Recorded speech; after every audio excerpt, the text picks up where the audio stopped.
ప్రకటిస్తున్నాం. తూర్పుగోదావరి జిల్లా వైసీపీ అభ్యర్థులను ఖరారు చేసేందుకు ఆ పార్టీ అధినేత జగన్ కసరత్తు చేస్తున్నారు.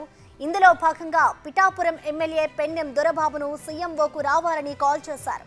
మిథున్ రెడ్డితో కలిసి సీఎంఓకు రావాలని దొరబాబుకు ఫోన్ చేశారు. మరోవైపు నిన్నటి నుంచి తాడేపల్లిలోనే ఉన్నారు Pithapuram YCP coordinator MP Vanga Geetha. పిఠాపురంలో రాజకీయ పరిణామాలు పార్టీ పెద్దలకు వివరించారు. మరోవైపు తాడేపల్లి బయలుదేరారు దొరబాబు. కానీ సీఎంను కలవడంపై ఎటువంటి నిర్ణయం తీసుకోలేదని ఆయన చెబుతున్నారు. అయితే దొరబాబును కాకినాడ ఎంపీగా పోటీ చేయాలని ఇప్పటికే ప్రతిపాదనలు పెట్టినట్లు తెలుస్తోంది. కానీ ఇప్పటికే వైసీపీ కాకినాడ ఎంపీ అభ్యర్థిగా సునీల్ ప్రకటించింది.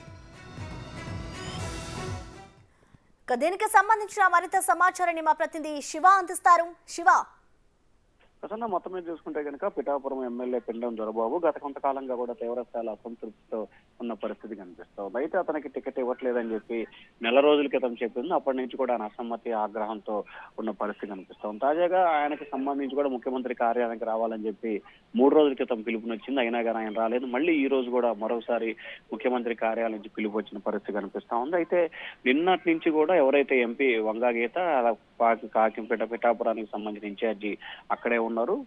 దొరబాబు ఆయన అనుచర వర్గం ఏమాత్రం కూడా సహాయ సహకారాలు అందించట్లేదు. ఆయన కనుక సహకరించకపోతే తన గెలుపుకి చాలా ఇబ్బందికర పరిస్థితులు ఏర్పడతాయి. ప్రస్తుతం అక్కడున్న విభేదాన్ని మీరు పరిష్కరించాలని చెప్పి కూడా ఆమె పార్టీ పెద్దలకి ఇప్పటికే 2 సార్లు ఫిర్యాదు చేసిన పరిస్థితి కనిపించింది. ఈ నేపథ్యంలో దొరబాబుని కాకినాడ ఎంపీగా పోటీ చేయాలని చెప్పి కూడా అధిష్టానం ఒక ప్రతిపాదనని పెట్టింది. ఆయన దానికి సంబంధించి సున్నితంగా తిరస్కరించారు. ఇప్పటికే కాకినాడ ఎంపీ అభ్యర్థిగా మంత్రి కారుమూరి నాగేశ్వరరావు కుమారుడు సునీల్ ని ప్రకటించిన నేపథ్యంలో మళ్ళీ నేను పోటీ చేసేది ఏంటి, మీకు నిజంగా అటువంటి ఆలోచన ఉంటే మొన్న ఎందుకు ప్రకటించలేదని చెప్పి కూడా ఆయన ప్రశ్నించినట్టు తెలుస్తా ఉంది. అయితే దొరబాబు మాత్రం ప్రస్తుతం అక్కడ పిఠాపురం నుంచి మాత్రం విజయవాడకు బయలుదేరారు. అయితే ముఖ్యమంత్రి కలుస్తానా లేదా అనే దానికి సంబంధించిన స్పష్టత లేదు. కొద్దిసేపటి నుంచి అయితే ఆయన మాత్రం కార్యకర్తలకి నేతలకి ఎవరికి అందుబాటులో లేరు. ఫోన్ అయితే స్విచ్ ఆఫ్ వస్తున్న పరిస్థితి కనిపిస్తా ఉంది. ప్రసన్న.